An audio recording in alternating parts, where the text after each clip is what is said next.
eh, mana, majelis daerah masing-masing, majelis daerah melakukan pelayanan webinar juga kepada anggota seluruh yang ada di daerahnya.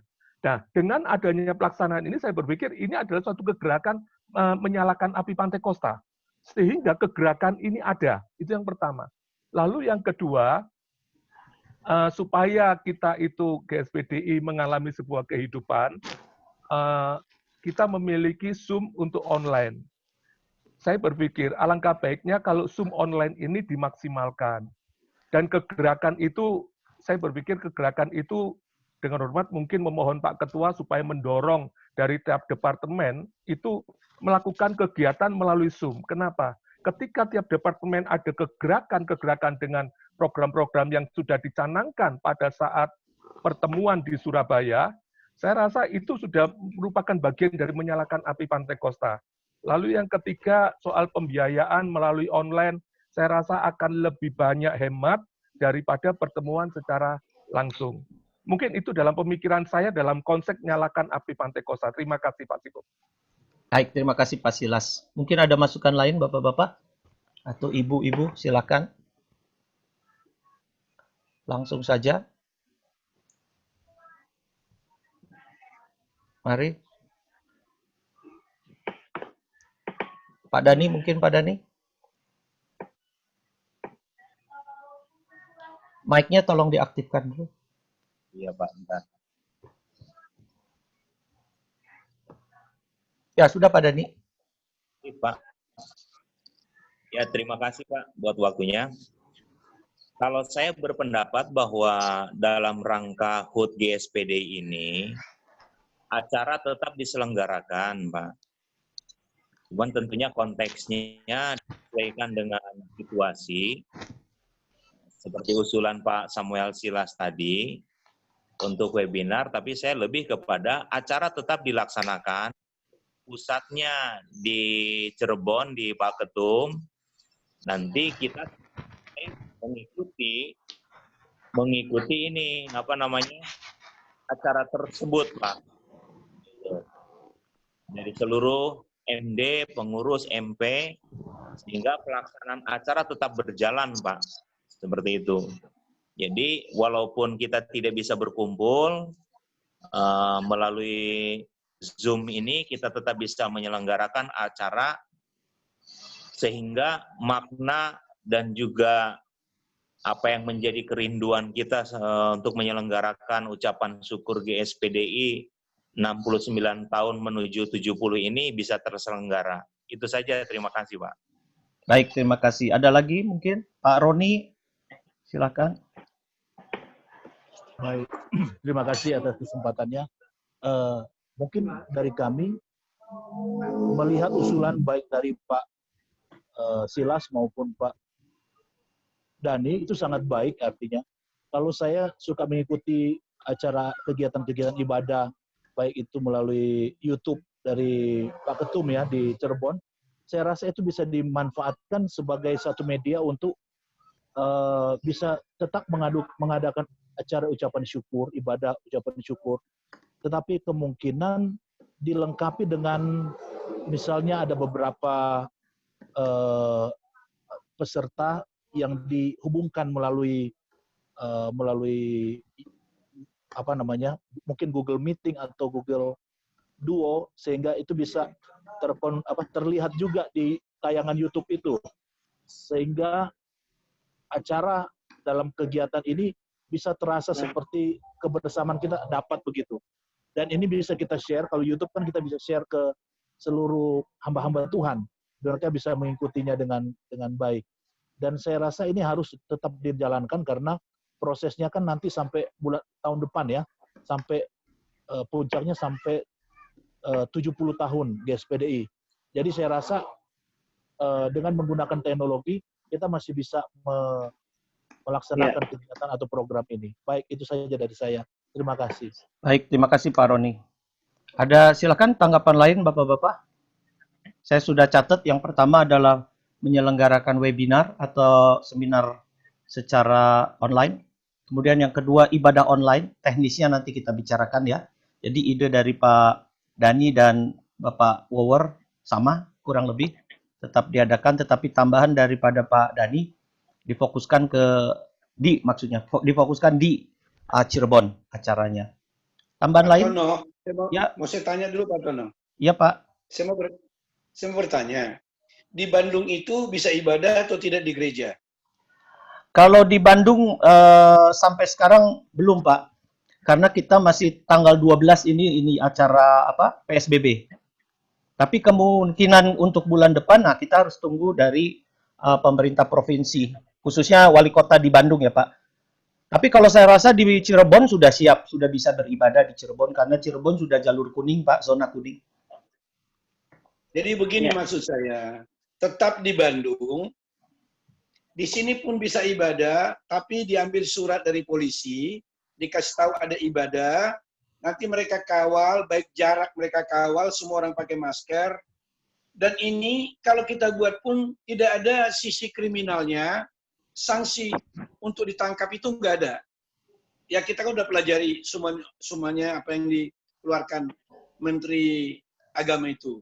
Jadi maksud saya Bandung itu tetap buat, dilapor sama polisi, apalagi sudah tanggal 16 kan sudah akan dibuka pelonggaran, baik termasuk Bandung. Jadi di Bandung tetap dibuat, tetapi dari sana juga ada live streaming. Di acara itu ada live supaya kami dari daerah bisa mengikuti. Tapi orang Bandung dan orang-orang yang bisa datang ke sana, MP yang bisa datang ke sana, MD yang bisa datang ke sana, Jakarta ke Bandung kan masih bisa, asal ada surat SIKM-nya itu. Jadi tetap dilakukan penyalaan kobaran api Pantai Kosta itu. Nanti berikutnya kita lihat apakah Kriau kemana yang bisa, kita bikin hal yang sama. Jadi jangan digagalkan ibadah. Bisa kok, ambil surat dari polisi, kami ibadah begini Pak, ini programnya sudah 1 tahun, apalagi sudah nanti mungkin sudah bisa ada kelonggaran. Jangan kita kalau pindahkan lagi ke Cirebon, ini programnya udah nggak penting dibicarakan lagi di sini. Gitu. Jadi tetap jadi Bandung kalau usul saya, dan orang Bandung yang merayakan, jadi bikin jarak, apa permintaan polisi nanti, dikawal. Biasa saya di sini ibadah, polisi tanya, Bapak beribadah. Kenapa Pak? Supaya kami kawal. Yang kami kawal bukan nakuti katanya, kami kawal supaya tetap terjaga protokol tentang COVID ini, mengenai COVID ini. Jadi tolong ini jangan kita terus live, itu nggak ada, nggak sama lah. Jadi ibadah yang dari Bandung itu live streaming ke seluruh Indonesia, nah kita ikuti dari daerah, karena kita nggak bisa datang. Begitu Pak Tono, terima kasih. Baik, terima kasih Pak Riksan, sudah saya catat. Nah, ada lagi Bapak Ibu Saudara? Om Mulyadi mungkin mau kasih tanggapan Om? Saya nunggu dulu pendapat-pendapat yang lain. In prinsip sih, sesungguhnya dengan keadaan sekarang, Tuhan telah kasih kita teknologi, ya. Jadi itu juga satu alternatif, dan kita percaya api Pantai Kosta itu terus menyala. Bahkan GBI, Paniko dengan Pantai Kosta-nya cukup di mana-mana, ya, biarpun menimbulkan banyak kontra. Jadi coba kita pikirkan solusinya, ya, karena secara fisik kami di Jakarta juga masih menjaga, karena beberapa tempat diadakan ibadah kemarin terlagi di tempat. Jadi ya dengan bijaksana aja kita lihat. Yang penting bahwa dalam situasi sekarang itu semangat api Pantai Kosta itu masih menyala. Karena dengan makin lama kita nggak pernah bisa berkumpul di rumah, itu juga menurunkan semangat. Ya, banyak hamba-hamba Tuhan yang udah mulai kesulitan secara ekonomi juga. Banyak gereja-gereja yang harus ditutup di Jakarta karena tidak lagi bisa membayar sewa tempatnya. Jadi dalam 1-2 bulan ke depan ini akan terjadi juga kegoncangan secara iman.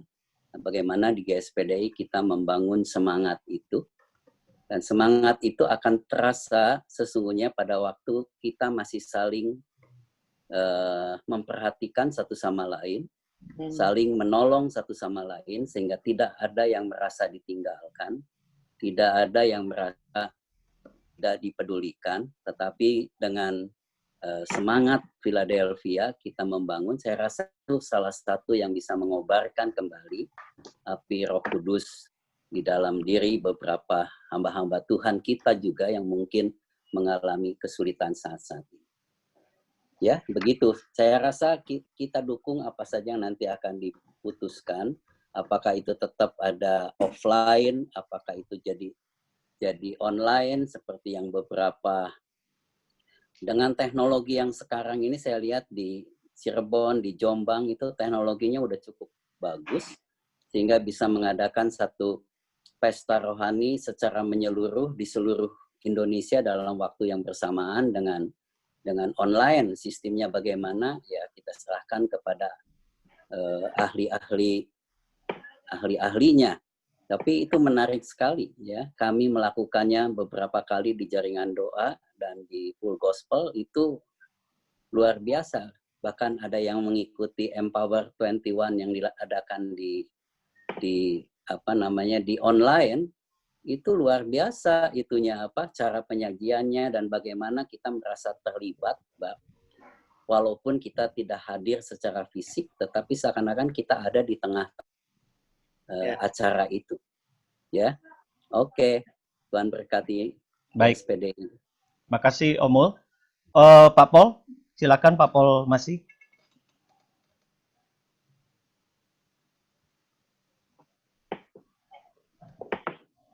Kalau saya sih tinggal ikut sama pandangan-pandangan pendapat dari bapak-bapak, ibu-ibu. Memang dalam situasi seperti ini, ya alternatif yang bisa kita ambil adalah ya lewat streaming, lewat online. Seperti itu. Begitu dulu Pak Tono. Baik, terima kasih. Ada tambahan Pak Yohanes Naftali mungkin? Bicara, Pak. Atau, ya silakan Pak. Pak selaku MD yang akan Pak Ariel ya? Rumah jika, ya saya Ariel Pak. Selaku MD yang akan menjadi tuan rumah jika memang akan diadakan di Bandung, saya rasa kalau memang dipaksakan bulan ini diadakan, apalagi tadi Om Ridson bilang di Bandung, saya rasa kesiapan untuk pelaksanaannya terlalu sempit, Pak. Walaupun misalkan diadakan online, tetapi kan pengadaan online itu harus memerlukan kondisi yang bagus, lalu Omul tadi bilang supaya semua bisa merasakan dengan baik juga ada cara-cara yang bisa dilakukan online itu seperti apa, cara pengambilan gambar dan lain-lain itu saya rasa terlalu sempit waktunya Pak kalau memang harus dilakukan di Bandung. Kalau memang mau dilakukan di Jawa Barat, yang paling siap saya rasa Cirebon kalau untuk pengadaan online. Tetapi kalau boleh usul Pak, mungkin agak berbeda dari yang lain-lainnya. Saya usul kalau bisa dilakukan dibalik Pak. Kan tadinya kita ini yang ada di Jawa Barat, di Jakarta itu kan daerah-daerah yang kuning gitu ya, kuning merah dan masih daerah yang agak sukar untuk beribadah offline, beribadah bersama-sama. Tapi kalau misalkan pertama-tama dari Manado, itu kan Manado daerah yang tidak begitu tidak merah lah istilahnya. Kalau misalkan pertama diadakan di Manado, lalu diadakan di daerah misalkan Papua, daerah-daerah yang masih aman, lalu nanti akhir Jakarta, lalu Jawa Barat, itu mungkin bisa lebih siap kita, jadi akhirnya itu diadakan di Jawa Barat dengan lebih meriah dan bisa 1 tahun saya rasa bisa ada utusan-utusan juga yang sudah siap dari masing-masing daerah, kita bisa laksanakan dengan meriah, sekaligus juga kan rencana kita mau mengadakan rapim begitu. Kita bisa lebih punya waktu yang enak untuk melaksanakan itu. Kira-kira seperti itu Pak usul saya. Terima kasih. Baik, makasih Pak Ariel. Tadi Pak Yohanes Naftali ya, mau ada usulan silakan Pak. Tidak ada usulan Pak, Mang. Satu-satunya cara untuk kita HUT itu ya harus lewat live streaming Pak. Di Cirebon itu Pak. Sudah itu Baik. aja, Pak. Ya. Baik, terima kasih. Saya rasa rekan-rekan sudah ini ya, sudah memberikan tanggapannya. Jadi coba saya rangkum ya Bapak Ibu Saudara. Usulan-usulan yang ada sebagai berikut. Usulan HUT GSPD ke-69 tahun. Pak Silas mengusulkan mengadakan webinar. Kemudian Pak Dani dan Pak Roni mengusulkan ada ibadah online. Kemudian Pak Riksen mengusulkan ada ibadah offline di Bandung, start daripada program ulang tahun ini. Kemudian setiap bulan beredar ke tiap majelis daerah. Ya, jadi bulan depan seperti yang sudah direncanakan dalam poster dari nyalakan api Pantai Kosta. Lalu ada masukan dari Omul menggunakan dan memanfaatkan teknologi. Dari Pak Ariel sendiri kalau diajarkan dijawab kesiapannya kurang, khususnya Jawa Barat ya. Jadi ada usulan diadakan di luar Jawa yang berzona aman. Kurang lebih itu ya Bapak Ibu Saudara ya. Yes. Nah, nanti kita akan coba godok lagi Bapak Ibu Saudara untuk kegiatan ini karena memang sudah sangat dekat ini. Atau minggu depan ya sudah kita menginjak tanggal 20. Ya. Jadi kita akan segera menggodok, nanti saya akan koordinasi dengan Pak Ketum bagaimana cara yang baik dan memang bisa kita ambil dari usulan-usulan. Ya Pak, silakan Pak. Ya, kalau menurut saya supaya tidak terjadi ini kan ada pertemuan MP, jadi mungkin kita bicarakan secara teknis, secara langsung Pak. Seperti itu, karena apa yang diusulkan itu adalah baru tingkat usulan. Sesudah tingkat usulan baru kira-kira dicari jalan tengah sehingga keputusannya ada. Saya berpikir Pak, saya setuju dengan pendapat yang ditulis Pak Tono. Ya, pemikiran saya begini. Sebelum hari HUT yang akan ditentukan tanggalnya, MP mengadakan seminar cukup hanya 2 jam, 3 hari sebelum HUT itu untuk masukan kepada pengurus majelis daerah. Lalu puncaknya nanti pada HUT diadakan ibadah. Nah, maksud saya begini Pak Riksen, ketika ibadah ini dilakukan secara streaming, tetapi juga digunakan Zoom. Artinya apa? Nanti tiap-tiap MD, pengurus aja, itu akan berkumpul dalam satu tempat. Pengurus akan berkumpul dalam satu tempat, mungkin 20 orang. 20 orang saya rasa itu masih protokolernya masih masuk, 20 orang. Lalu 20 orang itu mereka berkumpul, mereka akan disorting dengan Zoom. Tiap MD itu memiliki satu wakil MC yang akan memimpin. Dan pemimpinan ini tetap tergantung kepada sumber. Kalau misalnya Cirebon yang mengadakan streaming, maka streamingnya itu berpusat pada Cirebon. Tetapi ketika WL ini boleh dipilih kira-kira berapa orang, 2-3 orang, tetapi tiap MD itu ada, supaya apa? Terjadi sebuah komunikasi secara live, sehingga live streamingnya itu bukan hanya live streaming yang ditonton, tetapi live streaming itu disiarkan, dan ada MDF yang duduk menyiarkan melalui LCD. Jadi menjadi peserta di gabungan LCD, dan dipandu oleh MD, satu MC yang akan memandu melalui Zoom. Sehingga pertemuan dari 10 MD itu terangkum dalam Zoom yang fokus kepada streaming yang ada. Kira-kira begitu Pak Tono. Jadi pikiran saya, ketika webinar 3 hari sebelum HUT diadakan, maka ini menjadi bagian diterima oleh MD. MD akan membuat sebuah webinar kepada anggota MD supaya ada kegiatan dan dorongan semangat kepada para hamba Tuhan. Siapa yang melakukan itu MD nanti.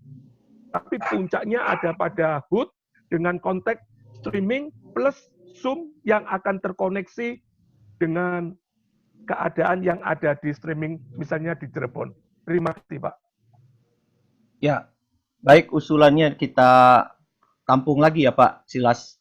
Jadi usulan dari Pak Silas itu tetap mengadakan webinar 3 hari.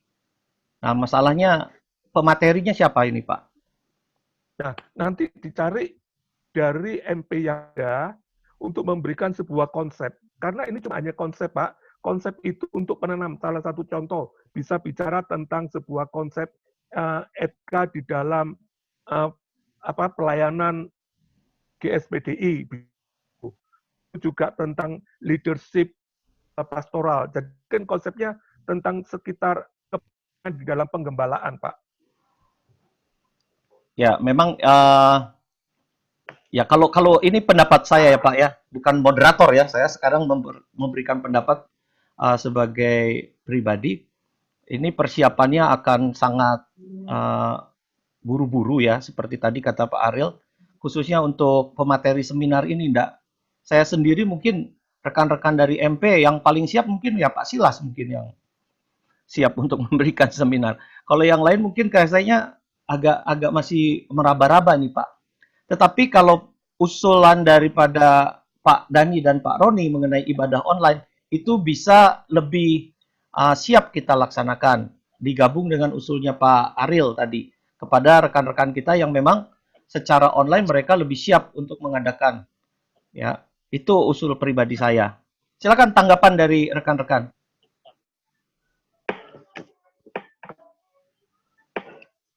Apakah kita harus putuskan sekarang usulan-usulan ini, Bapak Ibu?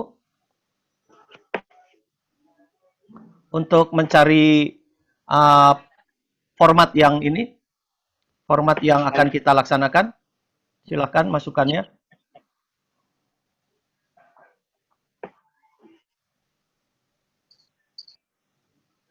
Pak Dani, silakan. Menurut saya ini memang harus diputuskan karena ini tujuan kita hari ini mengadakan meeting ini karena untuk membuat sebuah keputusan atas acara tersebut kita mau seperti apa. Ya tidak memaksakan tapi memang acara ini sangat penting sebagai sebuah momentum yang saya katakan luar biasa lah dengan keadaan yang sekarang. Ini supaya menjadi sebuah spirit Pak untuk teman-teman di daerah bahwa acara ini tetap terselenggara. Sehingga tetap kita harus tetap kita serahkan kepada BPH apa penyelenggaranya. Ya tentunya mempertimbangkan masukan-masukan yang ada, Pak. Itu saya, Pak. Jadi harus diputuskan, Pak.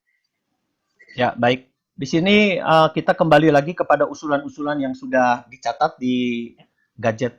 Bisa saudara baca ya di layar sekretariat MP. Yang pertama adalah webinar tadi, Pak Silas. Ini masih belum ditolak ya, Pak Silas ya? Masih tetap terbuka ya? Pak, mohon izin Pak, mungkin dibesar Pak, jangan ikut di Pak. Share screen Pak. Ini karena Bapak tinggal terlalu kecil. Bisa dipin Pak, dipin Pak, dipin, ya. dipin ya, dipin. Nanti kalau dipin kan nanti keluar. Atau pakai speaker view Pak. Karena kalau pakai share itu saya keluar masuk mencatatnya susah Pak. Ya betul Pak. Ya. Jadi Bapak Ibu yang susah membacanya silakan dipin yang layar sekretariat MP dipin. Sehingga nanti bisa lebih keluar atau pakai program atau bukan program apa itu mode speaker view ya, mode speaker view. Jadi mode speaker view itu keluar lebih mendominasi layarnya. Ya, usulan HUT-nya itu ada webinar dari Pak Silas, kemudian ibadah online Pak Dani, Pak Roni, kemudian ibadah di Bandung secara offline, kemudian setiap bulan beredar ke tiap MD, yaitu dari Pak Riksen. Tetap itu pun di relay oleh ini ya, oleh apa? Oleh streaming. Kemudian dimanfaatkanlah teknologi, itu tanggapan dari Omul, baik secara offline maupun online. Saya rasa itu maksudnya Omul ya. Kemudian kesiapan yang kurang kalau dilaksanakan di Bandung, itu tanggapan dari Pak Ariel. Ya merangkap juga Pak Ariel ini sekda dari Jawa Barat. Sehingga beliau sendiri yang tahu kondisi di Bandung dan Jawa Barat. Usulannya diadakan di luar Jawa yang lebih berzona aman. Ini untuk yang pertama kali. Untuk HUT secara nasional. Itu kurang lebih yang dikompilasi oleh saya, Bapak Ibu Saudara. Silakan arahkan kemana, Bapak Ibu Saudara, lebih kita lebih tepat kemana. Silakan. Pak Giarto mungkin tadi belum memberikan tanggapannya Pak Giarto. Ya, kalau bisa dikombinasi memang sebelum ibadah streaming online itu kalau ada webinar itu seperti pemanas dulu ya. Jadi memberi pemanasan dengan materi yang membangkitkan nyala api Pantekosta untuk hamba-hamba Tuhan sekaligus sebagai bentuk konsolidasi ke daerah. Jadi usulan saya kalau dua ini bisa digabung lebih bagus, lebih luar biasa, Pak. Ya. Ada usulan siapa, Pak, yang sebagai ini narasumber di webinar ini? Biar kita bisa catat juga. Harusnya BPH, Pak. Trio BPH. Di BPH kan ada itu, Pak. Ada ketua bidang penggembalaan dan ketua bidang organisasi. Ya, tinggal mau berapa sesi nanti dibagi berapa pembicara. Tapi intinya dari bapak-bapak BPH yang mengisi, Pak. Karena nanti kan pesertanya kan MD ini, pengurus MD. Baik, saya rasa untuk webinar ini sebetulnya memungkinkan karena kemarin-kemarin saya sudah bicara dengan Pak Bendum. Teknologi di Pak Bendum juga sudah siap ya. Jadi sistemnya bagi narasumber ini diundang di Zoom, tetapi secara nasional bisa di-online kan langsung secara live di YouTube dan di Facebook. Nanti secara teknis bisa itu karena dari Jombang sudah ada teknologi yang bisa dipakai. Pak Ketum, silakan Pak Ketum, mungkin nanti semua menunggu keputusan dari Pak Ketum. Pak Tono, sebentar sebelum ke Pak Ketum, Pak Tono. Iya Pak, silas. Ya, menanggapi Pak Giarto, saya terinspirasi untuk pembicara itu nanti dibagikan kepada setiap pengurus MP, khususnya di departemen. Terlepas dari BPH yang akan terlibat juga, tetapi juga melibatkan tiap departemen. Karena nanti dari MD yang masuk itu dari skup biro-biro pemuda, wanita, dan semuanya ada. Jadi kalau 3 kali, taruhlah tidak usah lama-lama. Sekali seminar 30 menit untuk satu sesi. Sehingga satu pertemuan itu 1 jam, itu 2 sesi, Pak. Jadi tidak terlalu menjenuhkan. Nah, nanti dari BPH plus dari departemen itu menyampaikan sebuah konsep sesuai dengan bidang-bidangnya, Pak. Jadi itu yang akan membuat kegairahan di MD, dan nanti MD yang bekerja. Terima kasih, Pak. Baik, nanti saya catat ya Pak, silas ya. Silakan Pak Ketum.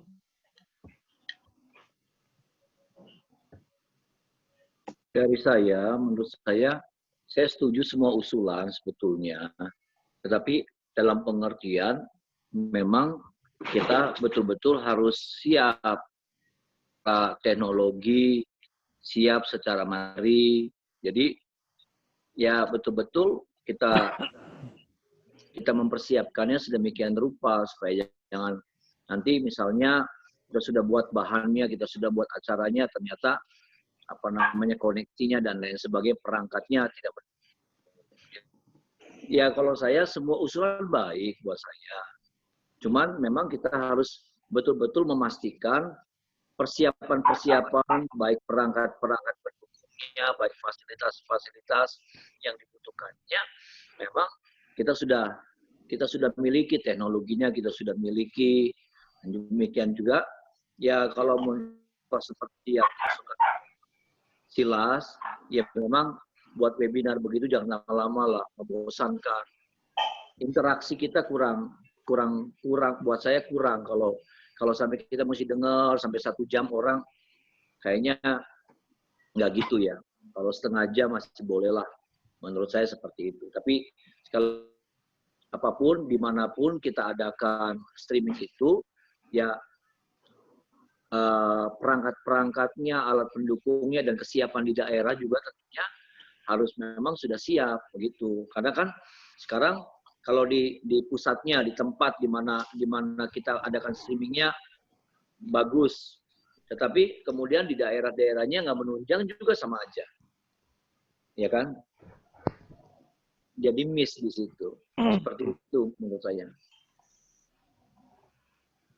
Baik, terima kasih Pak Ketum. Jadi sekali lagi ini kembali ya Pak, usulan HUT ini webinar ibadah online Ya, Pak Riksen, silakan Pak Riksen. Kasih.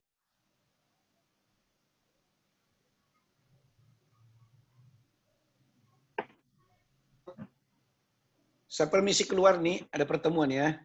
Oh baik, terima kasih Pak Riksen sudah Oke, turut serta. Nanti risalah setuju rapat aja, akan setuju aja. ya, risalah rapat akan dikirim ya Pak Riksen. Iya, ya. Oke, setuju aja keputusannya ya. Baik, terima kasih. Tuhan Yesus Terima kasih. berkati. Ya. Ya, selamat rapat Pak Riksen. Baik, Bapak-bapak, itu juga masukan yang tadi kita sudah dengar dari Ketum. Selain daripada kesiapan dari pusat, memang kita pun harus memikirkan kesiapan di daerah untuk keikutsertaan ya acara ini ya. Nanti kita akan bicarakan. Kalau begitu, saya rasa ini sudah mengerucut ya. Yang jelas bahwa acara HUT GSPDI yang ke-69 ini akan kita selenggarakan secara streaming. Nah, isinya nanti kita akan bahas secara lebih detail. Nanti saya akan membahas dengan Pak Ketum dan Pak Bendum secara lebih detail seperti apa ya Pak ya. Nanti kita akan sampaikan kepada rekan-rekan MP dan memang dalam waktu dekat mungkin kita akan lanjutkan dengan pertemuan kembali. Itu poin 1 yang sudah kita bisa bahas ya. Ada pertanyaan sebelum kita akan tutup poin 1 ini Bapak Ibu Saudara? Permisi, mungkin saya ingin tambahkan sedikit. Ya, silakan Pak Roni. Ya, terima kasih. Tentang webinar, kalau memang itu terselenggarakan, saya mungkin usul satu topik yang kesiapan gereja dalam menghadapi new normal misalnya. Ada hal-hal yang secara administratif yang harus dilakukan atau disiapkan. Ada bagian-bagian mungkin yang perlu dapat informasi secara up to date begitu dari pemerintah. Mungkin dalam hal ini Pak Hukum yang bisa memberikan materi dalam hal ini karena bisa lebih banyak mengikuti perkembangan. Kalau seperti kami di menyelenggarakan kembali, kami harus mendapatkan semacam surat izin dari penanggulangan COVID. Itu tidak sama mungkin dengan yang di Bandung. Nah, mungkin hal seperti itu yang perlu disampaikan supaya peserta webinar ini bisa mendapatkan masukan yang soal keadaan saat ini. Terima kasih Pak, itu saja. Baik, terima kasih Pak Roni. Mengenai menyikapi pelayanan di masa new normal, kalau di Jawa Barat itu disebutnya AKB ya, adaptasi kebiasaan baru. Itu istilah yang dari Ridwan Kamil ya. Hari Sabtu saya sama Om Mulyadi akan mengikuti webinar juga yang akan diselenggarakan oleh, saya lupa siapa itu penyelenggaranya, mengundang gugus tugas pusat juga di dalam menyikapi pelayanan secara online. Lalu kita akan tindak lanjuti pada hari Senin. Pak Ketum, saya, Pak Bendum, dan Pak Mulyadi pun akan membuka acara secara live hari Senin sore yang akan disiarkan secara nasional khusus untuk rekan-rekan kita di GSPDI.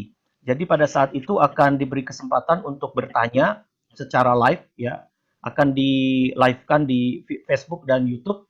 Kemudian nanti akan ada tim yang mencatat pertanyaan-pertanyaan dan pada saat itu juga akan langsung dijawab oleh para narasumber seperti KSB dan Ketua MPR pada hari Senin yang akan datang.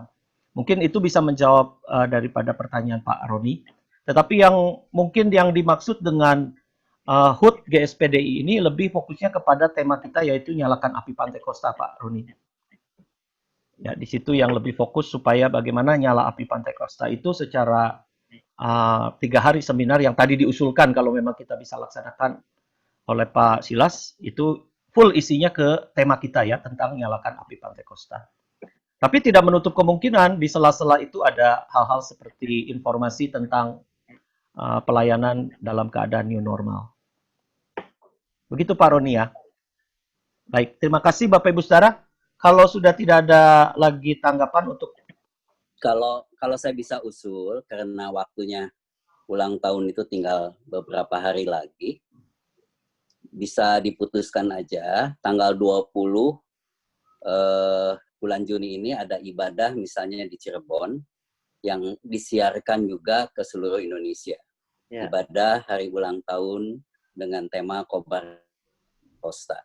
Saya rasa itu saja dulu yang bisa dilakukan. Setelah itu MP bisa bikin program, apakah itu webinar atau apa, sampai akhir tahun setiap bulan 1 kali, misalnya di setiap tanggal berapa, 20 misalnya, kita mengadakan pertemuan seminar dengan seluruh MD-MD selama 1 jam, atau juga bisa setiap MP atau MD mengadakan atau mengucapkan selamat ulang tahun, ya, 3 menit begitu, yang nanti juga bisa di-combine dalam sistem di Zoom atau di YouTube. Jadi ada sesuatu yang bisa dilakukan secepatnya aja. Minimum ada ibadah di tempatnya Pak Ketum tanggal 20 Juni yang bisa kita ikuti sama-sama di mana-mana. Terima kasih. Terima kasih. Baik, terima kasih Om Mul. Jadi saya rasa ini usulan dari Om Mul sangat memungkinkan untuk kita selenggarakan. Bagaimana Pak Ketum? Pak Pol?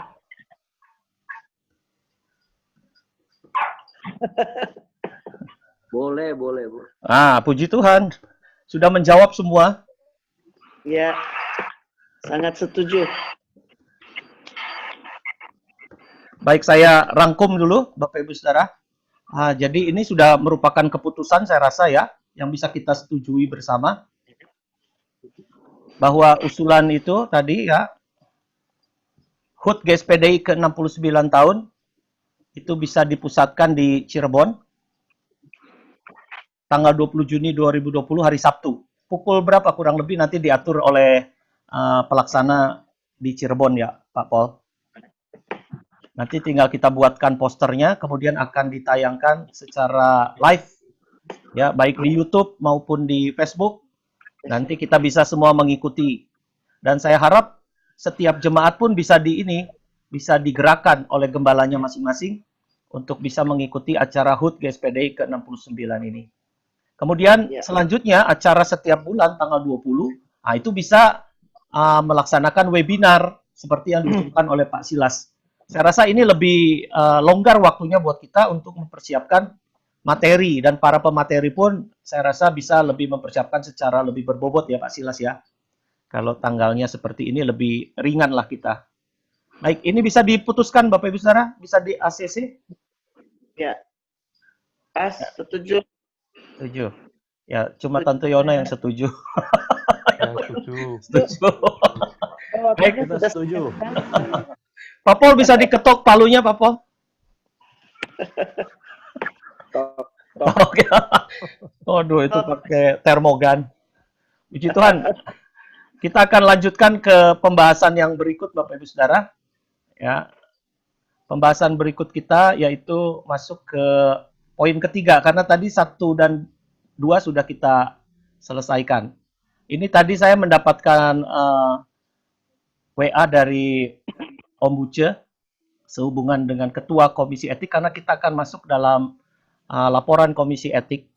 Nanti secara kronologis, Bapak Ibu Saudara, secara kronologis singkat saja, saya sampaikan bahwa Majelis Daerah Philadelphia 6 itu sudah memintakan bantuan kepada Majelis Pusat dalam hal permintaan Gembala Sidang di GSPDI Jagir, Surabaya, bagaimana permohonan surat itu yang dikirimkan kepada MD dan ditembuskan kepada MP, yaitu permohonan untuk mengangkat putranya Saudara Pendeta Muda Doni Caleb ya Pak? Ya. Untuk menjadi Doni Christian, sorry. Doni Caleb itu putranya Pak ini ya. Beda lagi ya. Prayogo. Doni Christian, PDM Doni Christian untuk menggantikan posisi sebagai gembala di Jagir. Tetapi pada saat yang bersamaan dari Majelis Daerah Philadelphia 6 itu pun sudah memberikan surat kepada Majelis Pusat, isinya adalah tidak merekomendasikan yang bersangkutan menggantikan penggembalaan di Jagir sehubungan dengan adanya dugaan pelanggaran etika. Oleh sebab itu, kami dari Majelis Pusat mengaktifkan Komisi Etik untuk melakukan penelitian dan penyidikan tentang dugaan pelanggaran etika ini. Kami sudah menugaskan kepada Komisi Etik, itu yang di depan itu, saudara, itu salinan daripada surat tugas yang diserahkan dan ditandatangani oleh Pak Ketum langsung kepada Pak Buce dan anggota. Dalam hal ini, anggota Komisi Etik adalah Pak Naftali Giarto dan Ibu Yona Meriam. Untuk itu kita akan dengarkan laporan mereka karena mereka pun sudah selesai bertugas. Jadi saya persilakan Pak Naftali Giarto, tadi Pak Buce bilang tidak bisa bergabung karena kondisi kurang enak badan dan sinyal juga tidak memungkinkan. Jadi silakan Pak Naftali Giarto melaporkan. Sedikit Pak Tono. Ya Pak. Ya, untuk meralat, surat yang ada di MD bukan dugaan, suatu kepastian karena memang sudah ada pernyataan dan sah pernikahannya. Terima kasih Pak. Baik, terima kasih Pak Silas. Memang itu dari MD sudah terbukti ya Pak, sudah melampirkan surat, tetapi kami dari MP ya masih menduga ya. Jadi dalam dugaan. Jadi kami dari MP tetap masih menduga pelanggaran etika ini. Nah, dugaan inilah ini yang diserahkan kepada Komisi Etik untuk diselidiki apakah dugaan itu memang benar seperti yang sudah dilaporkan oleh MD Jatim. Begitu ya Pak Silas? Ya. Ya. Nah, silakan Pak Giarto. Mohon izin, di sini ada anggota Komisi Etik.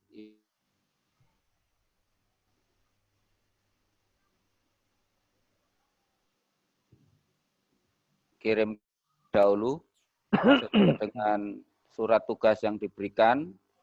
Kami sudah sampaikan kepada Ketua Umum Majelis Pusat GSPDI dan juga kepada Sekum sebagai tembusan. Nomor 001/Lab strip Komisi Etik Romawi 6/2020 perihal laporan hasil Komisi Etik kepada yang terhormat Ketua Umum Majelis Pusat GSPDI di Cirebon. Salam sejahtera. Sehubungan dengan surat tugas dari Majelis Pusat GSPDI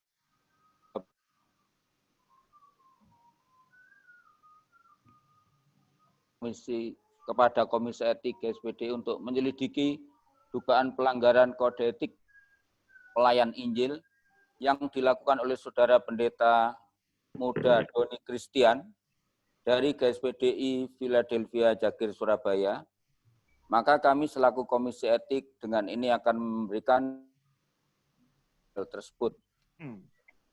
Sebelumnya mohon dimaklumi bahwa mengingat situasi saat ini dalam masa pandemi COVID-19, di mana di beberapa daerah menerapkan pembatasan sosial berskala besar atau PSBB. Bapak Ibu Saudara yang dikasihi oleh Tuhan, hari ini yang dilakukan oleh beberapa pemerintah daerah, baik tingkat provinsi, kabupaten, kota. Dalam hal ini juga masa PSBB, ya ada aturan pembatasan kunjungan antar daerah atau antar provinsi, termasuk diantaranya Kota Surabaya dan Malang. Untuk menyikapi keadaan tersebut, oleh karena tim Komisi Etik tidak dapat melakukan kunjungan secara fisik ke Jawa Timur, ambil langkah-langkah secara strategis supaya tugas Komisi Etik dapat berjalan sebagaimana mestinya. Yaitu yang pertama, kami memeriksa surat-surat lampiran yang telah kepada kami, baik surat dari Pendeta Amos S. Effendi dan dari Majelis Daerah Philadelphia 6 GSPDI Jawa Timur dan Bali.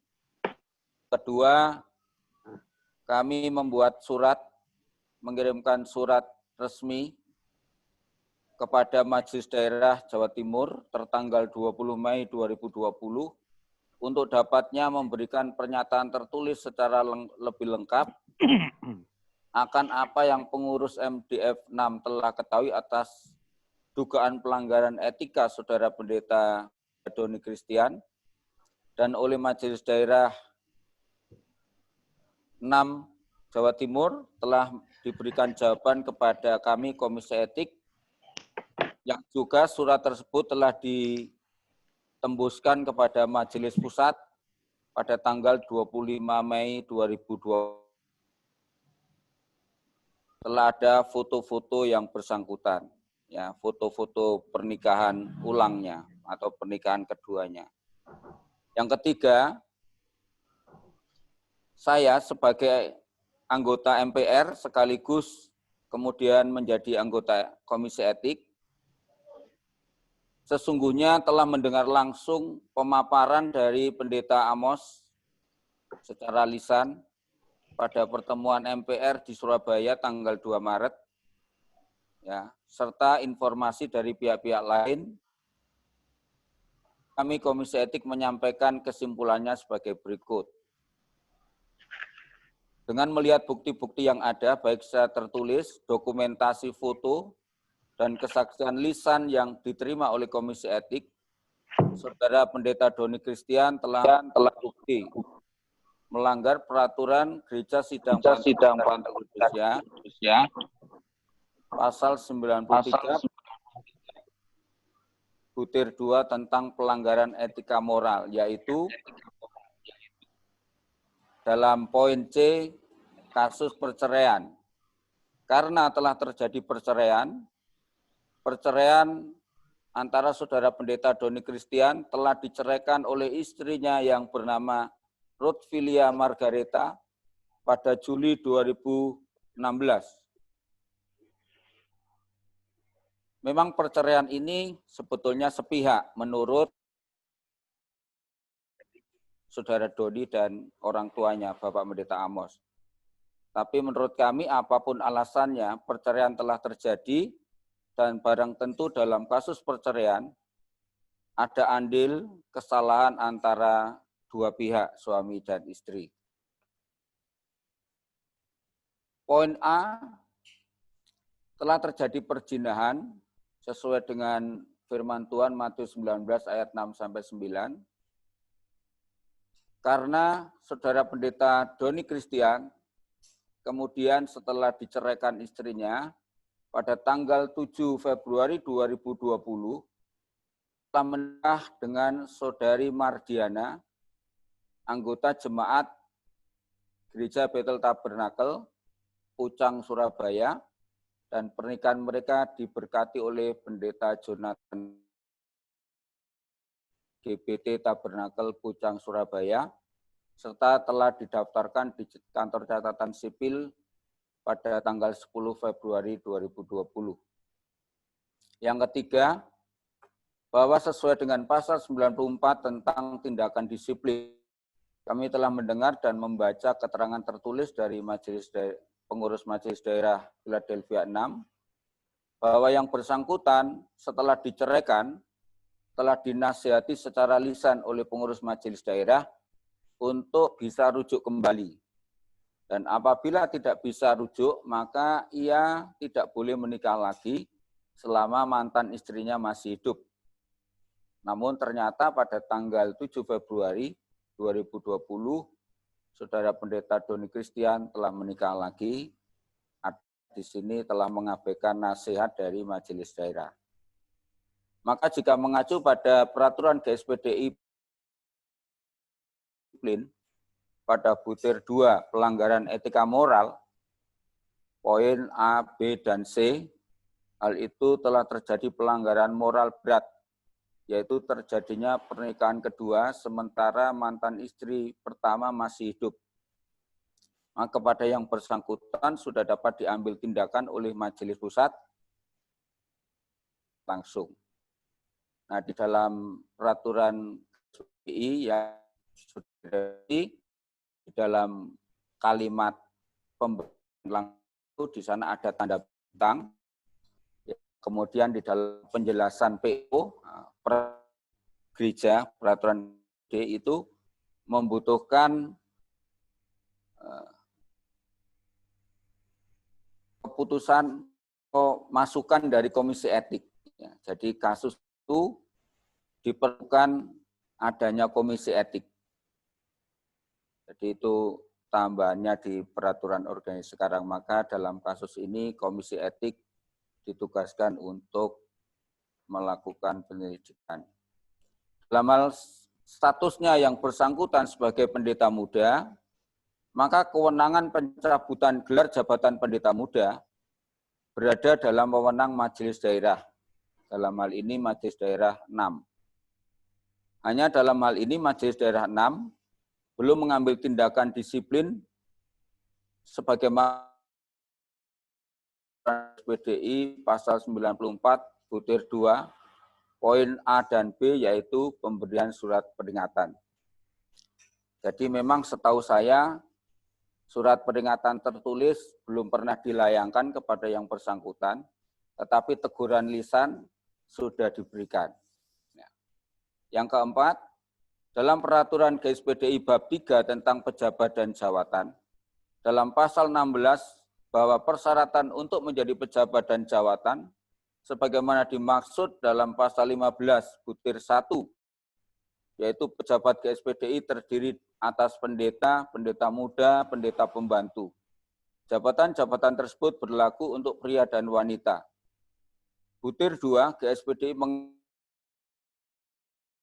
penginjil, gembala, dan guru yang bertugas untuk membangun jemaat Tuhan, yaitu seorang harus penuh Roh Kudus sesuai dengan firman Tuhan, seseorang yang harus hidup kudus sesuai dengan firman Tuhan, dan yang ketiga, bagi yang sudah menikah wajib mempunyai kehidupan nikah yang tidak salah.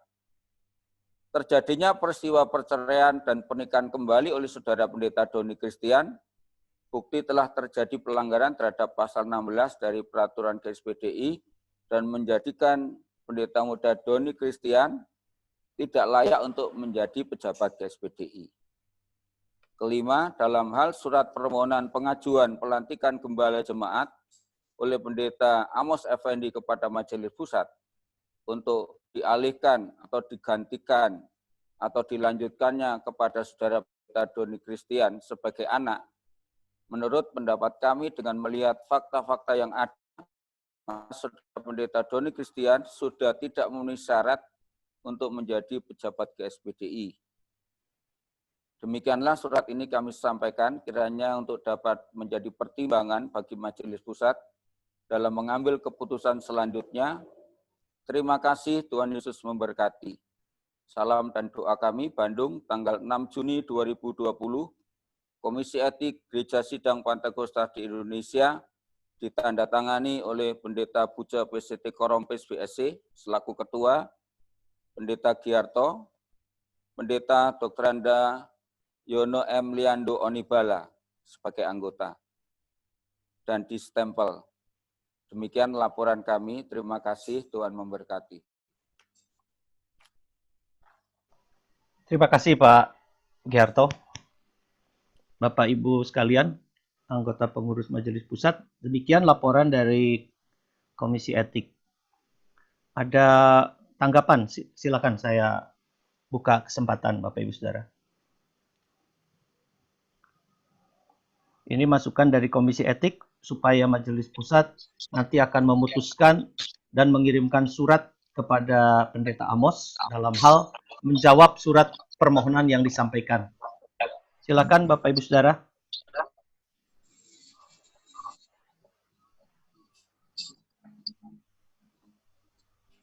Ada yang sudah buka mic, silakan Pak Dani. Iya Pak, saya rasa apa yang sudah diputuskan oleh Komisi Kode Etik itu sudah sangat tepat, tinggal ditindaklanjuti oleh Majelis Pusat. Artinya juga supaya tidak berlarut-larut dalam polemik tersebut, sehingga dalam hal ini yang dilaksanakan oleh Majelis Pusat ini secepatnya bisa dilaksanakan dengan baik. Itu aja, Pak. Baik, terima kasih Pak Dani. Ada tanggapan lain Bapak Ibu? Silakan.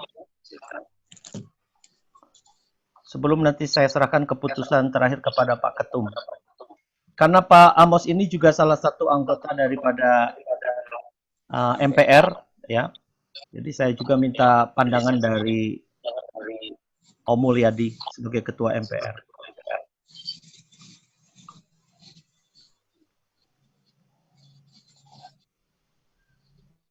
MPR sudah pernah ketemu dan membicarakan hal ini.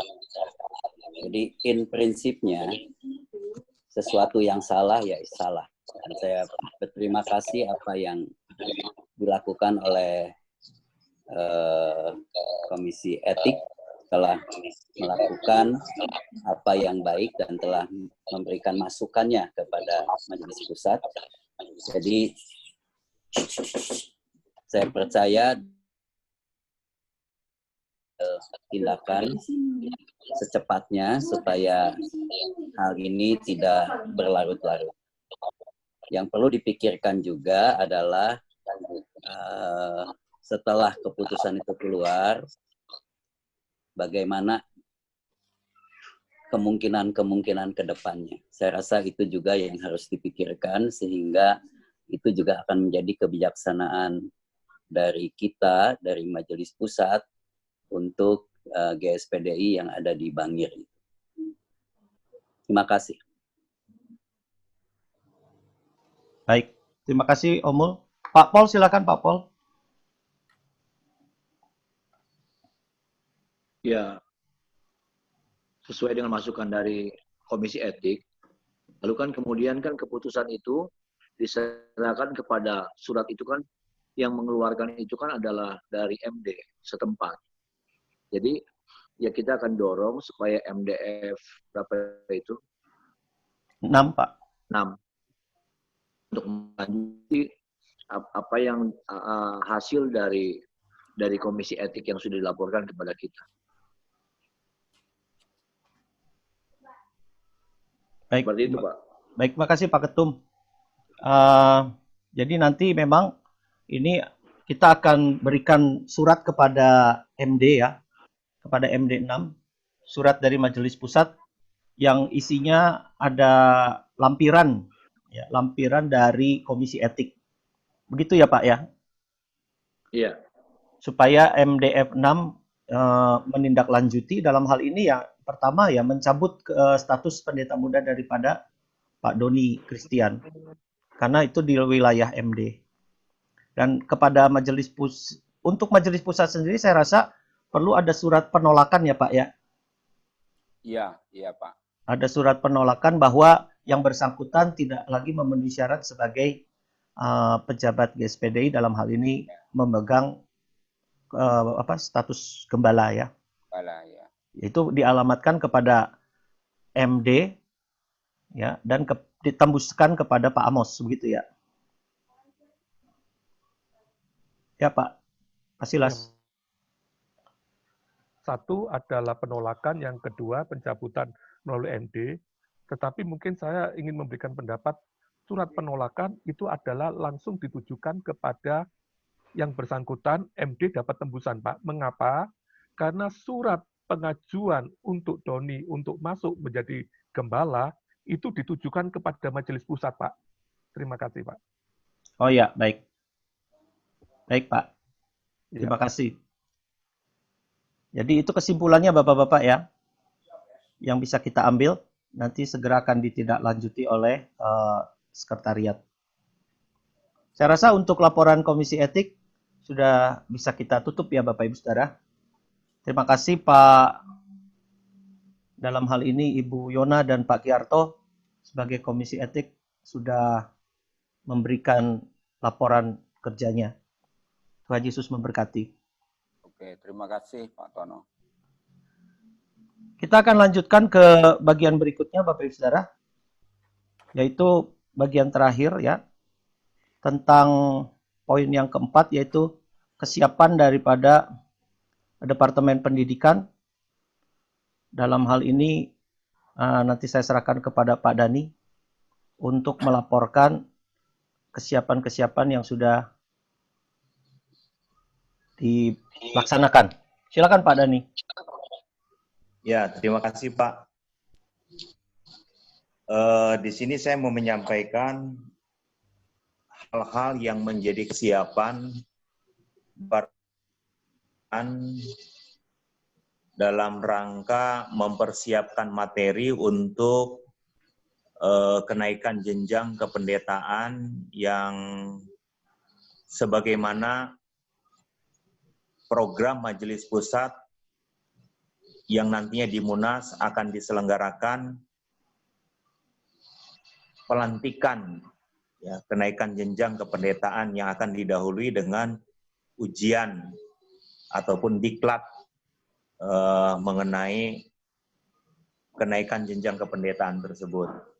Sejauh ini saya sudah mempersiapkan ataupun juga program garis besar daripada materi tersebut. Tadi pagi saya sudah kirim ke Pak Sekum, ya untuk nanti saya minta tolong ditampilkan Pak, karena kebetulan ini laptop saya lagi error. Namun sebelumnya saya ingin meluruskan kepada kita semua atau menyampaikan sebagaimana diusulkan pada waktu awal April dalam pertemuan kita tentang penyusunan materi kenaikan jenjang kependetaan ini,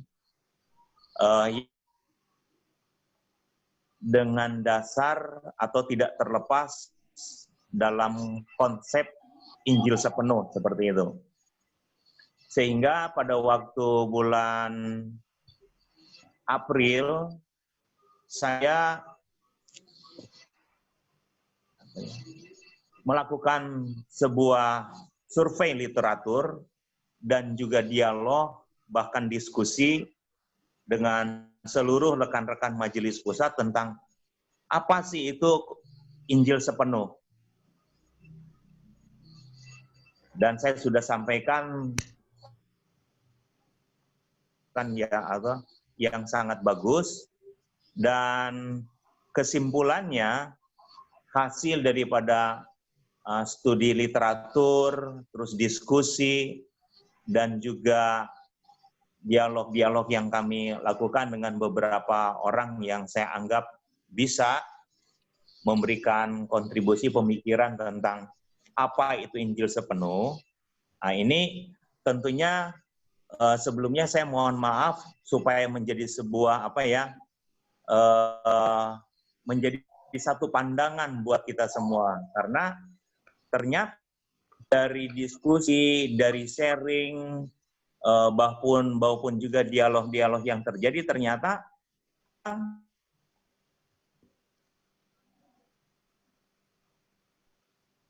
tentang apa sih Injil sepenuh itu, ya. Sehingga ketika nantinya kita akan masuk pada penyusunan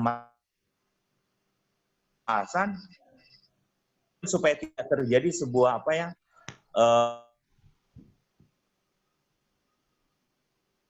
silang pendapat seperti itu. Sehingga ini perlu untuk diluruskan lebih dahulu.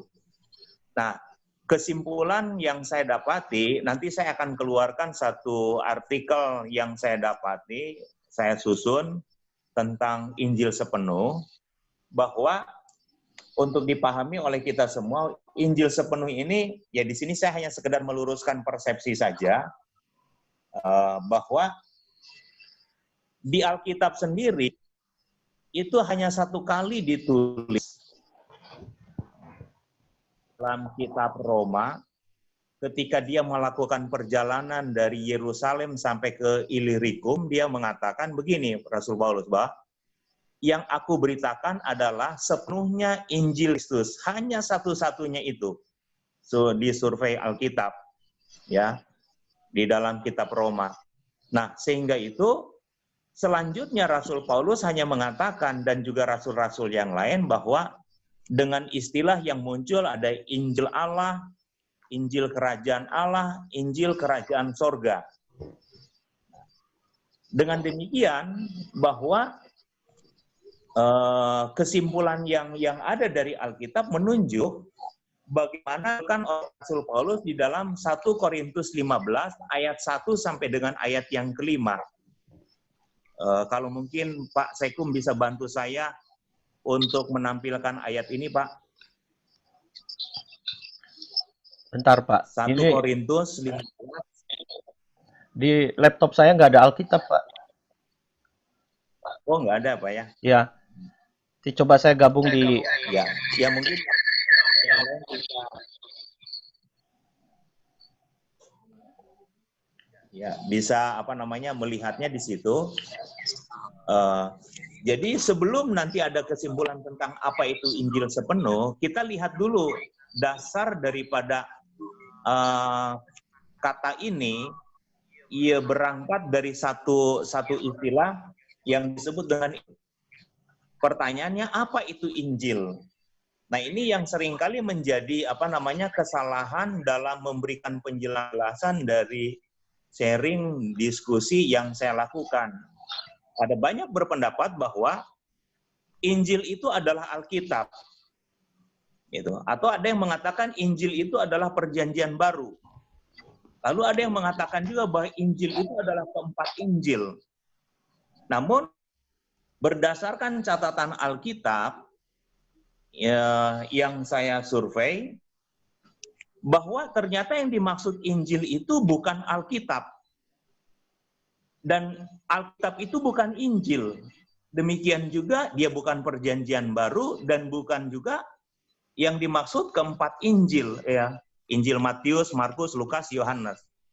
Tetapi yang dimaksud dengan Injil disebut tertutuhnya berbicara tentang Yesus dan kehidupannya. Sekali lagi, bahwa yang dimaksud dengan Injil itu adalah berbicara tentang Yesus dan kehidupannya. Dimulai daripada kelahiran, bangkit, dan naik ke sorga. Ya. Jadi, dari catatan yang ada, dimulai oleh Markus pasal 1 ayat 1. Ya, yang pertama-tama kali disebutkan tentang Injil tersebut adalah itu. Adapun Matius menuliskan bahwa dimulai daripada silsilah Yesus Kristus. Artinya, mengapa tulis oleh Matius, Markus, Lukas, dan Yohanes ini menulis tentang Injil? Karena ini berbicara tentang seutuhnya kehidupan tentang Yesus yang adalah Injil itu sendiri. Seperti itu. Jadi, di sini saya ingin meluruskan persepsi-persepsi yang berbeda ini, bahwa yang dimaksud dengan Injil itu adalah seperti itu. Ya. Lalu, mengapa di kemudian akhirnya ini disebut menjadi Injil sepenuh? Nah, perjalanan waktu ada dua fakta yang terjadi. Pertama, fakta Alkitab menyebutkan bahwa Paulus dalam seluruh perjalanan pelayanannya dia katakan bahwa aku hanya memberitakan, yaitu sepenuhnya Injil, ya, sepenuhnya Injil. Nah, disitulah muncul kata Injil sepenuh berdasarkan Alkitab. Lalu berdasarkan fakta dimulai dari abad 19 ketika terjadinya peristiwa kebangkitan Pantekosta, ya, yang terjadi di Amerika, di Indonesia, istilah ini muncul sebagai sebuah kegerakan, dan ternyata ini bukanlah sebuah doktrin, bukan juga sebuah pengajaran, tapi lebih kepada sebuah kegerakan secara fakta sejarah seperti itu. Dan orang-orang Pantekosta selalu mengatakan bahwa mari kita masuk dalam sebuah kegerakan dengan konsep ini. Nah, namun konsepnya ini sesungguhnya bukan berbicara kepada sebuah doktrin. Kita ini tidak memiliki doktrin tertentu, yang adalah hanya satu, yaitu doktrin Alkitab. Gitu. Nah, atas apa yang menjadi pokok-pokok pemikiran dari beberapa tokoh gereja yang saya rangkumkan, ternyata memang bahwa Injil sepenuh ini bukanlah sebuah doktrin yang betul-betul ada di dalam Pantekosta, tapi lebih kepada sebuah kegerakan, seperti itu. Ya, nanti mungkin saya minta pendapat dari Om Mul juga, apakah memang hal ini bisa dikuatkan atau mungkin ada koreksi. Saya nanti minta bantuan dari Om Mul ataupun yang lainnya yang berkaitan dengan Injil sepenuh tersebut. Nah, oleh karenanya, berangkat kepada apa yang menjadi penyusunan materi, jadi ke depan kita harus memperdebatkan, oh ini berdasarkan konsep Injil sepenuh, ini salah, ini salah. Tidak. Tetapi seutuhnya adalah bicara tentang doktrin Alkitab. Ya. Namun dalam doktrin Alkitab berdasarkan perspektif Pantekosta, menurut Frank Errington, bahwa kita melihat Alkitab ini secara hurufiah. Ya, beda dengan konteks-konteks yang lain, contoh kayak Injili, Reform dan sebagainya, melihat Alkitab secara gramatikal. Jadi ada banyak teori yang dipakai untuk melihat seperti apa sisi Alkitab. Seperti itu. Di dalam ensiklopedi Alkitab pun ternyata ensiklopedi di samping ada sisi gramatikalnya, tapi lebih banyak melihat sisi Alkitab ini adalah secara hurufiah. Mereka tidak berani penulis ensiklopedi utak-utik Alkitab, ya, karena memang Alkitab mengatakan barang siapa yang melebihi maupun juga mengurangi, maka itu menjadi suatu kesalahan yang fatal dan itu dilarang oleh Alkitab. Demikian. Nah, untuk itulah maka atas dasar pemikiran dan masukan tersebut, saya menyusun garis besar daripada kurikulum materi kenaikan jenjang kependetaan seperti yang sudah kita lihat bersama di dalam layar yang ditampilkan oleh Pak Sekum, bahwa garis besarnya ini besar daripada materi nanti yang akan kita menjadi acuan untuk diklat nantinya, bahwa sebagaimana diputuskan dalam rapat bulan April, materi kenaikan jenjang kependetaan ini memiliki atau hanya 4 usulan daripada waktu itu Pak Ketum untuk tidak terlalu rumit dan tidak terlalu panjang karena ini hanya sifatnya diklat seperti itu. Dan perlu ditekankan juga, saya menyusun materi ini bukan untuk menjadi buku doktrin, ya, tetapi adalah materi kenaikan jenjang kependetaan. Adapun arahnya ke sana, nanti mungkin kita bisa saling mengisi seperti itu. Nah, yang pertama, saya ulangi, keempat materi atau keempat bidang pertama adalah wawasan organisasi. Yang kedua, wawasan teologia. Yang ketiga, wawasan organisasi, teologia, lalu ya lupa saya. Pastoral. Pastoral, lalu yang keempat praktika, seperti itu. Nah, satu-satu saya akan membahasnya untuk kita lihat bersama di layar bahwa bidang daripada organisasi ini, di situ kita melihat tujuan umumnya karena ini adalah buat saudara. Ya, pertama,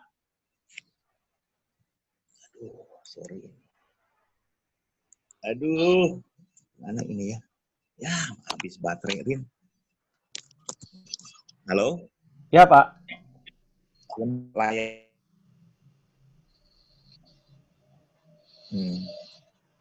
Halo? Ya, masih kedengaran, Pak.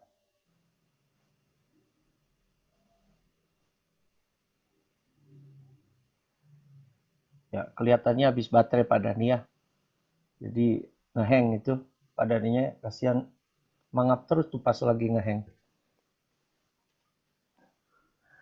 Saudara, jadi kita lihat di sini, saya lanjutkan, wawasan organisasi itu ada 6, ada tata gereja, ada pengakuan iman, ada etika pelayan Injil, ada peraturan organisasi, ada sejarah GSPDI, kemudian yang ke-6, poin F adalah Mars dan himne GSPDI. Saya rasa ini memang bobot yang perlu kita sampaikan kepada rekan-rekan kita, khususnya bagi rekan-rekan yang masuk ke GSPDI secara penggabungan. Ini memang perlu disampaikan kepada rekan-rekan yang akan dilantik sebagai pendeta penuh di Munas nanti. Itu ada beberapa pokok bahasan, mungkin secara detail nggak usah saya bacakan ya Bapak Ibu Saudara. Pak Tono. Ya Pak. Pak, bukannya yang beginian dibahas aja sama bidang pengembalaan, sama bidang pendidikan Pak. Jadi nanti itu tinggal dipresentasikan, digodok sama-sama dua bidang ini. Lalu kemudian udah tinggal dicukan saja, dibakukan saja begitu. Ya, nggak usah dibahas semua ya Pak ya. Dibahas di sini juga kita juga cuman dengar pemaparan aja Pak. Baik kalau gitu Pak. Memang ya. Memang sudah kehendak Tuhan juga Pak. Jadi baterainya Pak Dani habiskan. Halo Pak. Halo. Ya, tuh masuk lagi Pak Dani. Ya Pak Dani, Ini silakan. minta maaf, ternyata HP saya baterainya habis, Pak. Ya sudah, nggak apa-apa Pak Dani, silakan. Silakan. Saya pakai laptop, kameranya error, Pak. Jadi nggak muncul. Iya Pak, nggak apa-apa Pak Dani. Tadi sudah ada usulan dari Pak Ketum, nanti secara khusus itu akan dibahas oleh Departemen Pendidikan ya, dan bagian Ketua Bidang Penggembalaan supaya langsung di-ACC oleh bidang pengembalaan, bidang organisasi. Nanti silakan kalau memang sudah isinya materinya sudah tersusun, silakan dilaksanakan saja jadwalnya Pak. Oh begitu ya. Ya, nah yang perlu kita ketahui sebetulnya begini Pak, kapan kira-kira jadwal ini akan segera dimulai? Karena kami dari sekretariat akan segera mengirimkan formulir ya kepada MD1 sampai MD11. Oh gitu Pak ya. Iya Pak. Begini Pak, justru setelah dilihatnya materi ini kan baru bersifat garis besar Pak, yang tentunya nanti akan disampaikan oleh para pemateri. Nah di sini tentunya kita harus membentuk tim pemateri untuk berbicara dalam diklat tersebut Pak, dan itu tidak mungkin hanya saya dengan Pak Nusli saja Pak, tentu harus ada yang lain juga karena materi ini begitu panjang Pak, seperti itu.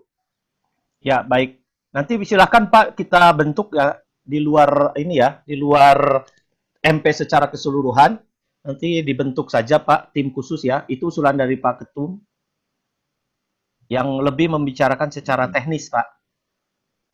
Berarti nanti saya dari sekretariat menunggu lagi dari Pak Dani ya Pak ya? Iya baik Pak. Kesiapan pelaksanaannya ya Pak ya? Oke, nanti saya akan membentuk tim kecil berarti Pak ya? Ya, begitu Pak. Ya, melibatkan ketua bidang organisasi dan ketua bidang pengembalaan saya rasa ya Pak. Ya pasti itu pasti Pak. Ya. Karena ketika mereka ACC ya sudah berarti pelaksanaan ini bisa segera dilaksanakan Pak. Ya, yang pastinya pertemuan kecil ini tetap akan difasilitasi oleh sekretariat, Pak. Ya, siap, Pak. Baik. Ya, selanjutnya gini, Pak, tentang apa yang saya sampaikan tadi tentang Injil sepenuh, tentunya mungkin ada teman-teman atau khususnya dari MPR yang akan lebih meluruskan tentang pandangan ini, Pak, supaya nantinya kemudian tidak keliru. Karena tadi saya katakan 60 ini perbedaan persepsi yang begitu sangat mencolok Pak, seperti itu. Ya. Terima kasih Pak. Ya ini masukan aja untuk Pak Dani dan juga kita semua. GSPD itu adalah istilah yang dipakai oleh almarhum Bapak Pendeta THW Korompis sebagai founder dari GSPDI. Beliau yang menyatakan bahwa GSPDI itu berdasarkan Injil sepenuh. Makanya ada lagunya kan, lagu Injil sepenuh. Nah dari situlah sesungguhnya kita mendasarkan pengertian-pengertian, kalau sekarang kita mau terjemahkan jadi doktrin dan sebagainya, jadi ini ya istilah Injil sepenuh itu adalah sesuatu istilah yang dibawa oleh GSPDI dari sejak lahir gitu kan. Sama dengan istilah Pantekosta ketiga yang dilahirkan oleh Pak Niko, ya orang mau setuju nggak setuju, tetapi itu dikembangkan sehingga sekarang udah Pantekosta ketiga. Jadi para teolog GBI yang mendukung Pak Niko, dia membuat bagaimana secara Injil, secara Alkitab dia, secara teologis juga bisa membenarkan istilah Pantekosta ketiga. Dan Korompis pada waktu itu mengatakan bahwa GSPDI harus menerima semua kebenaran, bukan sebagian-sebagian kebenaran, seluruh kebenaran, ya kan? Makanya kemudian beliau katakan kita adalah Injil sepenuh, ya kan? Sepenuh-penuhnya, karena akan ada Injil yang lain, Injil yang mementingkan hanya satu golongan dan lain sebagainya.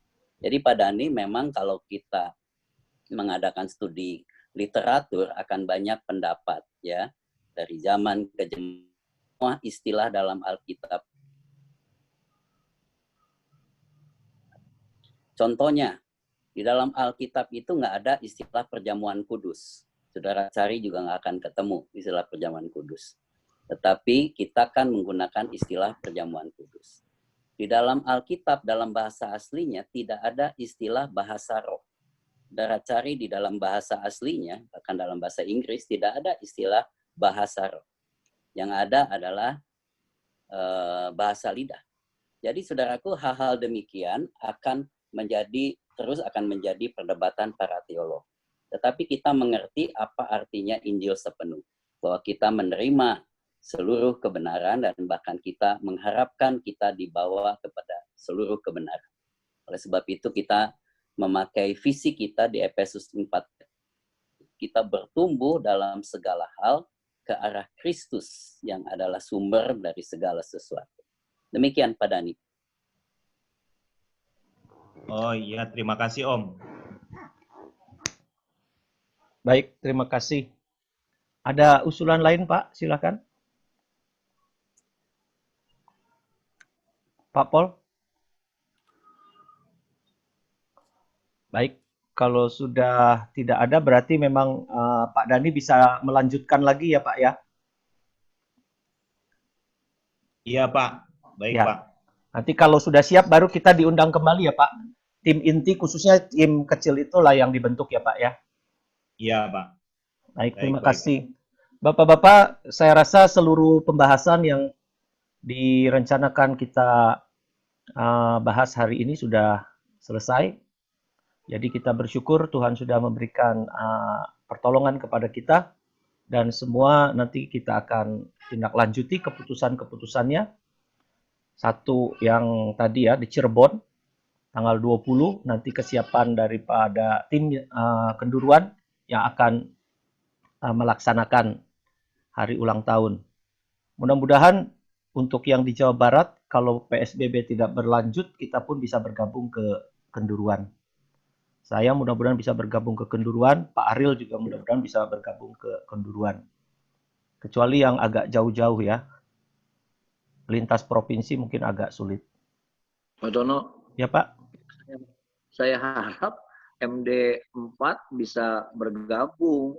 Pak Roni sebagai ketua MD, mumpung ada juga hadir, bisa terlibat juga MD4. Ya betul, betul. Nanti kita sosialisasikan di grup MD ya Pak Ariel ya. Nah, Pak Roni, oke Pak Roni? Siap, kita dalam hal ini MD4 Jawa Barat pasti mendukung program ini yang intinya support 100% untuk acara HUT yang akan diselenggarakan di Cirebon. Ya, itu kayaknya sudah menuju Cirebon ya Pak Roni ini. Hati-hati jaga jarak, itu sebelahnya di belakang. Terima kasih Pak. Baik, terima kasih Pak Roni, Pak Ketum, terima kasih Pak Ariel. Nanti mungkin kita bisa mobilisasi dari Jawa Barat untuk tanggal 20 Sabtu ya. Kita ke Cirebon. Ya, Pak. Baik, ada tambahan Bapak Ibu Saudara sebelum kita tutup pertemuan kita pada siang hari ini? Baik, kalau tidak ada, kita akan tutup di dalam doa. Nanti saya mohon dengan hormat Bapak Ketua Umum kita akan menutup pertemuan kita pada siang hari ini. Omul aja Pak Tono, doain buat kita semua juga. Baik. Omul, silakan diestafetkan ke Jakarta. Baik, kita satukan hati untuk berdoa.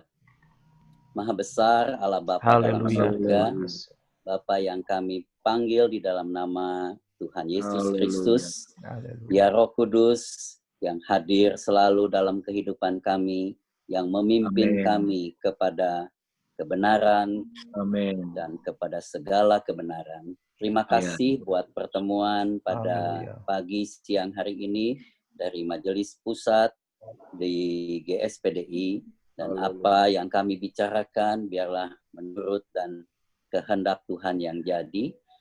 Kami berdoa di tengah-tengah situasi dan keadaan saat ini, kiranya Roh Kudus selalu memberikan kekuatan kepada setiap hamba-hamba Tuhan, diberikan hikmat, kemampuan, diberikan juga kesehatan jasmani dan rohani kepada Majelis Pusat kami, Bapak Pendeta Paul Daniel Masih, baik juga Pak Tono, Pak Yohanes Naftali, bahkan Pak Buce Korompis diberikan kesehatan, harian, dan seluruh anggota MP, departemen-departemen, dan bahkan juga MD-MD di seluruh Indonesia.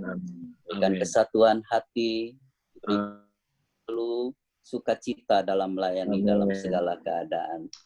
Kami percaya keadaan sekarang ini mengubah banyak hal, dan biarlah itu juga mengubah segala hal yang belum sempurna menjadi sempurna, yang tidak baik menjadi baik, yang belum kami lakukan, dapat kami lakukan saat ini. Kami menyerahkan seluruh rencana untuk ulang tahun GSPDI.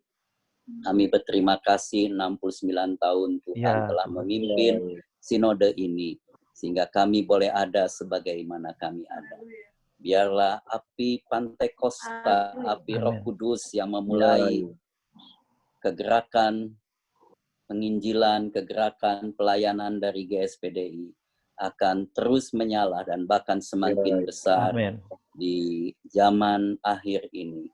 Kami merindukan hujan akhir turun sehingga memenuhi setiap hamba-hambamu baik dimanapun mereka berada.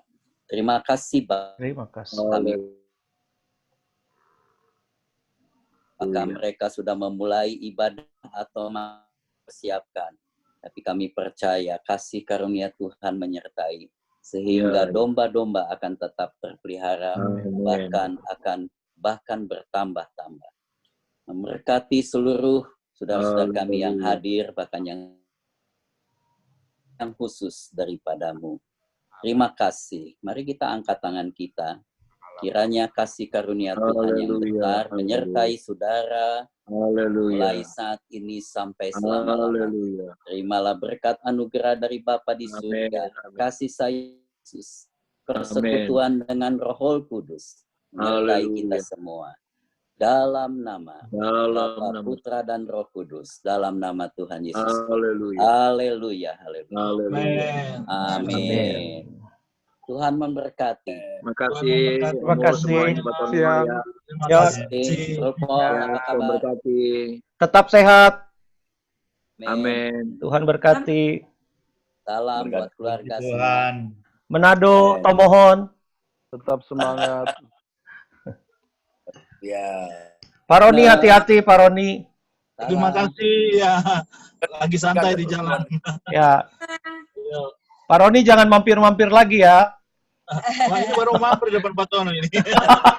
Oh, ini ke Bandung nih, Pak? Iya, lagi di Bandung. Oh, udah di Dago ya? Di Setiabudi. Oh, di Setiabudi. Rupanya ada agenda ke mall. Roni mesti pakai masker. Iya, ada Om. Siap sudah semua. Pakai Ron di Bandung. Bandung didenda 250.000 ya? Iya, betul. Kalau bisa. Iya. Oke, Tuhan berkati. Sorry. Ya, terima kasih. Tuhan berkati semua. Tuhan berkati. Shalom, Pak Bendung. Omol. Yo, salam. Pak Yonas, hari Senin itu acaranya apa aja? Nanti Pak Saikom itu Om, yang Om. Ya acaranya soal persiapan gereja, soal new normal aja Om. Nanti Om, rencana kita akan ada simulasi Om. Simulasi hari Jumat malam ya. Sambil tes ini alat-alat Om. Oh, di mana? Nanti Om diundang di Zoom meeting ya, di Zoom meeting yang ini pakai yang ini kan Pak